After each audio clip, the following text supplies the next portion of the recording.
Hi hello ನಮಸ್ಕಾರ. Good evening. ಎಲ್ಲರೂ ಹೇಗಿದ್ದೀರಾ? ನಾನು ನಿಮ್ಮ ನಂದಿನಿ ಹೆಬ್ಬ. ಕಲ್ಪನಾ ಜಗತ್ತು ಯೂಟ್ಯೂಬ್ ಚಾನಲ್ಗೆ ಎಲ್ಲರಿಗೂ ಸ್ವಾಗತ. ಬಿಡಿಸಲಾಗದ ಬಂಧ 3ನೇ ಅಧ್ಯಾಯ. ಕತೆ ಹೇಗಿದೆ ಅಂತ ಕೇಳಿ ಕಡೆಯಲ್ಲಿ ಅಭಿಪ್ರಾಯ ಹೇಳೋದನ್ನು ಮರಿಬೇಡಿ. ಸಬ್ಸ್ಕ್ರೈಬ್ ಆಗಿಲ್ಲ ಅಂದರೆ ಈಗಲೇ ಸಬ್ಸ್ಕ್ರೈಬ್ ಮಾಡಿ ಪ್ಲೀಸ್.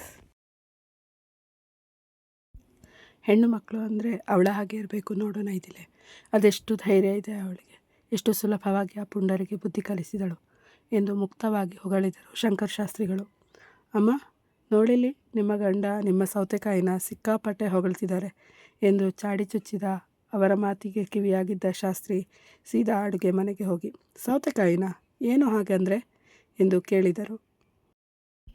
ಅನಸೂಯ ಮಗನತ್ತ ನೋಡಿ, ಅದೇ ಅಮ್ಮ, ಅಪ್ಪ ಯಾವುದೋ ಹುಡುಗಿ ಬಗ್ಗೆ ಹೊಗಳ್ತಾ ಇದ್ರು, ಬಹುಶಃ ನಿನಗೆ ತಂಗಿ, ನನಗೆ ಚಿಕ್ಕಮ್ಮ ಆಗೋರೇನೋ ಎಂದ ಶಾಸ್ತ್ರಿ. ಬಾಯಿಗೆ ಬರೆ ಹಾಕಿ ಬಿಡ್ತೀನಿ, ನನ್ನ ಗಂಡನ ಬಗ್ಗೆ ಏನೇನೋ ಹೇಳಿದ್ದಾರೆ ಎಂದು ರೇಗಿದ ಅನಸೂಯ ಅವರು, ರೀ ತಿಂಡಿ ಕೊಡ್ಲಾ ಎಂದು ಕೇಳಿದರು ಹೊರಗೆ ಕುಳಿತಿದ್ದ ಗಂಡನಿಗೆ. ತಗೊಂಡು ಬಾ ಎಂದರು ಶಂಕರ್ ಶಾಸ್ತ್ರಿಗಳು. ಅಮ್ಮ, ಇವತ್ತು ದೇವಸ್ಥಾನದಲ್ಲಿ ಏನಾಯಿತು ಗೊತ್ತಾ ಎನ್ನುವ ಅಕ್ಕನ ಮಾತಿಗೆ ನಡುವೆ ಬಾಯಿ ಹಾಕಿದ ಶಾಸ್ತ್ರಿ, ಅರ್ಚನೆ, ಅಷ್ಟೋತ್ತರ, ಆರತಿ, ಕಡೆಯಲ್ಲಿ ತೀರ್ಥ ಪ್ರಸಾದ ವಿತರಣೆ, ಇಷ್ಟೇ ತಾನೇ ಯಾವಾಗಲೂ ಆಗೋದು ಎಂದ. ನಿನ್ನ ತಲೆ, ನೀನೇನು ನನ್ನ ಅಮ್ಮನ? ನಾನು ಕರೆದಿದ್ದು ನನ್ನ ಅಮ್ಮನ. ಅವರ ಜೊತೆ ಮಾತಾಡುವಾಗ ನಿನ್ನ ರಗಳೆ ಯಾಕೋ ಎಂದು ಸಿಡುಕಿದಳು ನೈದಿಲೆ. ತಿನ್ನೋವಾಗ ಸುಮ್ಮನೆ ಕೂತ್ಕೊಂಡು ತಿನ್ನೋದು ಬಿಟ್ಟು ನಿಂದೇನೋ ತಲೆಹರಟೆ ಎಂದು ಗದರಿದರು ಅನಸೂಯ. ಹೌದು, ಇವತ್ತು ಇಷ್ಟೊತ್ತು ಆದರೂ ಸಾಹೇಬರು ಯಾಕೆ ಇನ್ನು ಮನೆಯಲ್ಲೇ ಇರೋದು ಎಂದು ವ್ಯಂಗ್ಯ ಬೆರೆಸಿ ಕೇಳಿದಳು ನೈದಿಲೆ. ನಿನ್ನ ಗಂಟು ಏನಾದರೂ ಕರಗಿ ಹೋಯ್ತಾ ನಾನು ಮನೆಯಲ್ಲಿದ್ದರೆ ಎಂದು ಹುಬ್ಬು ಹಾರಿಸಿ ಪ್ರಶ್ನೆ ಮಾಡಿದ ಮಗನ ತೋಳಿಗೆ ಪಟ್ಟೆ ಎಂದು ಹೊಡೆದ ಅನಸೂಯ. ಸುಮ್ಮನೆ ತಿನ್ನೋ ಎಂದಾಗ ತಮ್ಮನ ನೋಡಿ ಹಾಗೆ ಆಗಬೇಕು ನಿನಗೆ ಎಂದು ಸನ್ನೆ ಮಾಡಿ ನಕ್ಕಳು ನೈದಿಲೆ. ಶಾಸ್ತ್ರಿಗಳೇ, ಶಾಸ್ತ್ರಿಗಳೇ ಎಂದು ಕರೆಯುವ ಸ್ವರ ಕೇಳಿದ ಅನಸೂಯ, ಓ ರಾಮಣ್ಣ, ಬನ್ನಿ ಒಳಗೆ, ತಿಂಡಿ ತಿನ್ನಿ ಎಂದರು ಅವರ ಸ್ವರ ಗುರುತಿಸಿ. ಸೀದಾ ಡೈನಿಂಗ್ ಟೇಬಲ್ ಬಳಿಗೆ ಬಂದ ರಾಮಣ್ಣ, ತಿಂಡಿ ಎಲ್ಲ ಆಗಿದೆ ಅನಸೂಯ, ನಾನು ಇಲ್ಲಿಗೆ ಬಂದಿದ್ದು ಯಾಕಂದರೆ ನಿಮ್ಮ ಮಹಡಿ ಮೇಲಿನ ಮನೆ ಬಾಡಿಗೆ ಕೊಡ್ತೀನಿ ಅಂದಿದ್ರಲ್ವಾ, ಅದರ ಬಗ್ಗೆ ಮಾತಾಡೋಣ ಅಂತ ಬಂದೆ ಎಂದರು. ಆ ಮನೆ ನಂದು, ನಾನು ಯಾರಿಗೂ ಬಾಡಿಗೆ ಕೊಡಲ್ಲ, ಅದನ್ನು ಮುಂದೆ ಮದುವೆ ಆದಮೇಲೆ ನನ್ನ ಹೆಂಡತಿ ಜೊತೆಗೆ ಇರೋದಕ್ಕೆ ಅಂತ ಕಟ್ಟಿಸಿದ್ದು ಎಂದ ಶಾಸ್ತ್ರಿ ತನ್ನಪ್ಪ ಮಾತನಾಡುವ ಮೊದಲೇ. ಬಾಡಿಗೆಗೆ ಯಾರು ಬಂದಿದ್ದಾರೆ ರಾಮಣ್ಣ? ಒಳ್ಳೆಯವರು ತಾನೇ, ವಿಚಾರಿಸಿದ್ದೀರಾ ಎಂದು ಕೇಳಿದರು ಶಂಕರ್ ಶಾಸ್ತ್ರಿಗಳು. ಅಪ್ಪಾಜಿ, ನಾನು ಹೇಳ್ತಿರೋದು ನಿಮಗೆ ಕೇಳಿಸ್ತಿಲ್ವಾ ಎಂದ ಶಾಸ್ತ್ರಿ ತನ್ನಪ್ಪನ ಮುಖ ನೋಡಿ. ನೀನಂತೂ ಸಂಪಾದನೆ ಮಾಡ್ತಿಲ್ಲ, ಕಡೆ ಪಕ್ಷ ನಿನ್ನ ಆ ಮನೆ ಆದರೂ ಸಂಪಾದನೆ ಮಾಡಲಿ ಬಿಡೋ. ಇನ್ನು ಈ ಜನ್ಮದಲ್ಲಿ ಮದುವೆ ಆದ ಹಾಗೆ, ಸುಮ್ಮನೆ ಯಾರದೋ ಮನೆಯ ಹೆಣ್ಣು ಮಗಳ ಜೀವನ ನಾನಂತೂ ಹಾಳು ಮಾಡಲ್ಲ ಎಂದರು ಶಾಸ್ತ್ರಿಗಳು. ಶಾಸ್ತ್ರಿಗಳೇ, ಯಾಕೆ ಹೀಗೆಲ್ಲ ಹೇಳ್ತೀರಾ? ನರಸಿಂಹ ಕೂಡ ಒಳ್ಳೆಯವನೇ, ಅಷ್ಟಕ್ಕೂ ಅವನು ಹೊಡೆದಾಡೋದು ಕೆಟ್ಟವರ ವಿರುದ್ಧವೇ ಹೊರತು ಪಾಪದವರ ವಿರುದ್ಧ ಅಲ್ಲ ಎಂದು ನರಸಿಂಹನ ಪರವಾಗಿ ಮಾತನಾಡಿದರು ರಾಮಣ್ಣ.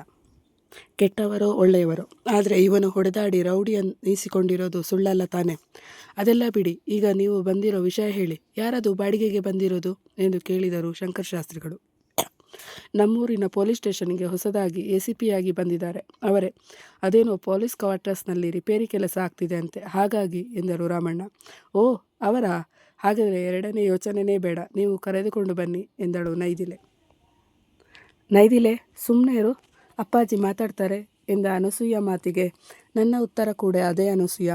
ನೀವು ಕರೆದುಕೊಂಡು ಬನ್ನಿ ರಾಮಣ್ಣ, ಮನೆ ನೋಡಿಕೊಂಡು ಹೋಗಲಿ, ಅವರಿಗೆ ಒಪ್ಪಿಗೆ ಆದರೆ ನಮಗೇನೂ ಸಮಸ್ಯೆ ಇಲ್ಲ ಎಂದರು ಶಂಕರ್ ಶಾಸ್ತ್ರಿಗಳು. ರೀ, ಪೊಲೀಸ್ ಅಂದರೆ ಯಾಕೋ ಬೇಡ ಅನಿಸುತ್ತೆ, ನೀವೇ ಯೋಚನೆ ಮಾಡಿ ಸ್ವಲ್ಪ, ಮನೆಯಲ್ಲಿ ಮಕ್ಕಳು ಹೆಂಗಸರು ಇರುವಾಗ ಯಾಕೋ ಇದೆಲ್ಲ ಅಪಾಯ ಅನಿಸುತ್ತೆ ಎಂದರು ಅನಸೂಯ ತಮ್ಮ ಅಭಿಪ್ರಾಯ ಹೇಳಿ. ಅದರ ಅವಶ್ಯಕತೆ ಇಲ್ಲ ಅನಸೂಯ, ನಿಂಗೊತ್ತಾ ಆ ACP ಒಬ್ಬಳು ಹೆಣ್ಣು ಮಗಳು, ಅದೆಷ್ಟು ಧೈರ್ಯ ಗೊತ್ತಾ ಅವಳಿಗೆ, ನಿಜವಾಗ್ಲೂ ಹೆಮ್ಮೆ ಅನಿಸುತ್ತೆ ಅಂತಹ ಮಕ್ಕಳಿದ್ರೆ. ನಮ್ಮ ಮನೆಯಲ್ಲೇ ಅಂತಹ ಮಕ್ಕಳು ಹುಟ್ಟಲಿಲ್ಲ, ಕಡೆ ಪಕ್ಷ ಮನೆಯಲ್ಲಿ ಬಾಡಿಗೆಗೆ ಆದರೂ ಬಂದಿರಲಿ, ನೋಡಿ ಸಮಾಧಾನ ಮಾಡಿಕೊಳ್ತೀನಿ ಎಂದರು ಶಂಕರ್ ಶಾಸ್ತ್ರಿಗಳು. ಗಂಡನ ಮಾತಿಗೆ ಅನಸೂಯ ಸುಮ್ಮನಾದರೆ, ಏನೇ ಆಗಲಿ ಅವರು ಬರೋದು ಬೇಡ ರಾಮಣ್ಣ ಅಂಕಲ್, ನೀವು ಅವರಿಗೆ ಬೇರೆ ಮನೆ ನೋಡಿ ಎಂದ ಶಾಸ್ತ್ರಿ. ರಾಮಣ್ಣ, ನೀವು ಅವರಿಗೆ ಬಂದು ಮನೆ ನೋಡೋಕ್ಕೆ ಹೇಳಿ, ಈ ಮನೆಯ ಯಜಮಾನ ಆಗಿ ಇದೇ ನನ್ನ ನಿರ್ಧಾರ ಎಂದರು ಶಂಕರ್ ಶಾಸ್ತ್ರಿಗಳು. ಛೇ, ಏನಾದರೂ ಮಾಡಿಕೊಳ್ಳಿ ಎಂದ ಶಾಸ್ತ್ರಿ ಕೋಪದಿಂದ ತಿಂಡಿ ತಿನ್ನದೆ ಹಾಗೆ ಎದ್ದು ಹೋದರೆ. ತಿಂಡಿ ತಿನ್ನು ಬಾರೋ, ಅವರು ಬಾಡಿಗೆಗೆ ಬಂದರೆ ಮರಳಿ ಹೋಗ್ತಾರೆ, ನಾವೇನು ಮನೆ ಅವರಿಗೆ ಮಾರ್ತಿಲ್ಲ, ನಿನಗೆ ಮದುವೆ ಆದಾಗ ನಿನಗೆ ಅದನ್ನು ಕೊಡ್ತೀವಿ ಎಂದರು ಅನಸೂಯ ಮಗನ ಹಿಂದೆಯೇ ಓಡಿ. ಅವನಿಗೆ ಈ ತಿಂಡಿ ಸೇರಲ್ಲ ಅಂತ ಎದ್ದು ಹೋಗಿದ್ದಾನೆ. ಬಾಯಿಲಿ, ರಾಮಣ್ಣನಿಗೆ ಕಾಫಿ ಕೊಡು ಎಂದು ಮಾಡದಿಯ ಕೂಗಿದರು ಶಂಕರ್ ಅವರು. ಅವರಿಗೆ ಮನೆ ನೋಡೋಕೆ ಬರೋದಕ್ಕೆ ಹೇಳಿ ಎಂದ ಶಾಸ್ತ್ರಿಗಳ ಮಾತಿಗೆ ಅದೆಲ್ಲ ಏನೂ ಬೇಡವಂತೆ. ಅವರಿಗೆ ಮನೆ ತೀರಾ ಅವಸರದಲ್ಲಿ ಬೇಕಿದೆ. ಚೆನ್ನಾಗಿದ್ರೆ ಸಾಕು, ನೀವೇ ನೋಡಿ ಹೇಳಿ ಅಂತ ಎಲ್ಲ ನನ್ನ ಮೇಲೆ ಹಾಕಿದ್ದಾರೆ. ನೀವು ಹ್ಞೂ ಅಂದರೆ ಅವರನ್ನು ಕರೆದುಕೊಂಡು ಬರ್ತೀನಿ ಎಂದರು ರಾಮಣ್ಣ. ಅಷ್ಟೇ ತಾನೇ, ಸರಿ ಹಾಗಾದರೆ ಕರೆದುಕೊಂಡು ಬನ್ನಿ ಎಂದರು ಶಂಕರ್ ಅವರು. ಅಷ್ಟೇ ತಾನೇ, ಸರಿ ಹಾಗಾದರೆ ಕರೆದುಕೊಂಡು ಬನ್ನಿ ಎಂದರು ಶಂಕರ್ ಅವರು. ಬಾಡಿಗೆ ಅಡ್ವಾನ್ಸ್ ಎಷ್ಟು ಅಂತ ಹೇಳಿದರೆ ನಾನು ಅವರಿಗೆ ಹೇಳ್ತಿದ್ದೆ ಎಂದ ರಾಮಣ್ಣ ಅವರ ಮಾತಿಗೆ 2 ಬೆಡ್ರೂಮ್ ಮನೆ, ನೀರು ವಿದ್ಯುತ್ ಅಂತೆಲ್ಲ ವ್ಯವಸ್ಥೆ ಆಗಿದೆ. ಹಾಗಾಗಿ ಅಡ್ವಾನ್ಸ್ ಅಂತ ಏನೂ ಬೇಡ. ನೀವೇ ಹೇಳಿದ್ರಲ್ವಾ ಕ್ವಾರ್ಟರ್ಸ್ ಸರಿ ಇಲ್ಲ, ಅದಕ್ಕೆ ಇರೋದು ಅಂತೇಳಿ. ಬಹುಶಃ ಸರಿಯಾದ ಮೇಲೆ ಅಲ್ಲಿಗೆ ಹೋಗ್ತಾರೆ ಅನಿಸುತ್ತೆ. ಹಾಗಾಗಿ ಬಾಡಿಗೆ ಮಾತ್ರ ಸಾಕು, 10,000 ಕೊಡಿ ಅಂತ ಹೇಳಿ ಎಂದರು ಶಂಕರ್. ಸರಿ ಶಾಸ್ತ್ರಿಗಳೇ, ಹಾಗಾದರೆ ಅವರಿಗೆ ಹೇಳ್ತೀನಿ ಎನ್ನುವಷ್ಟರಲ್ಲಿ ಅನಸೂಯ ಅವರು ಕಾಫಿ ತಂದು ಕೊಟ್ಟರೆ ಅದನ್ನು ಕುಡಿದು ರಾಮಣ್ಣ ಹೊರಟರು. ಸಂಜೆಯ ಹೊತ್ತಿಗೆ ಮನೆಯ ಸಾಮಾನು ಹೊತ್ತ ಲಾರಿ ಶಂಕರ್ ಅವರ ಮನೆಯ ಅಂಗಳಕ್ಕೆ ಬಂದಿತ್ತು. ಕ್ಯಾಬ್ನಲ್ಲಿ ಬಂದಿಳಿದ ಸೌಭಾಗ್ಯ ಅವರ ಜೊತೆಗೆ ರಾಮಣ್ಣ ಕೂಡ ಬಂದು ಶಂಕರ್ ಅವರ ಬಳಿಯಲ್ಲಿ ಬಾಡಿಗೆ ಮನೆಯ ಕೀ ತೆಗೆದುಕೊಂಡರೆ ಜೊತೆಗೆ ಬಂದಿದ್ದ ಕೆಲಸದ ಹುಡುಗರು ಎಲ್ಲ ವಸ್ತುಗಳನ್ನು ಜೋಡಿಸುವ ಕೆಲಸ ಆರಂಭಿಸಿದರು. ಆ ಕೆಲಸ ಮುಗಿಯುವಷ್ಟರಲ್ಲಿ ಸೌಭಾಗ್ಯ ಜೊತೆಗೆ ಅನಸೂಯ ಅವರ ಮಾತುಕತೆ ಶುರುವಾಗಿ ಎಷ್ಟೋ ವರ್ಷದ ಗೆಳತಿಯರಂತೆ ಆಗಿದ್ದರು. ಮುಂದಿನ ಸಂಚಿಕೆ ಆದಷ್ಟು ಬೇಗ ಬರುತ್ತೆ. ಎಲ್ಲ ಸಬ್ಸ್ಕ್ರೈಬ್ ಮಾಡಿಲ್ಲ ಅಂದರೆ ಎಲ್ಲರೂ ಸಬ್ಸ್ಕ್ರೈಬ್ ಮಾಡ್ಕೊಳ್ಳಿ. ನಿಮ್ಮ ಪ್ರೋತ್ಸಾಹ ಹೀಗೆ ಇರಲಿ. ಇಂತಿ ನಿಮ್ಮ ನಂದು.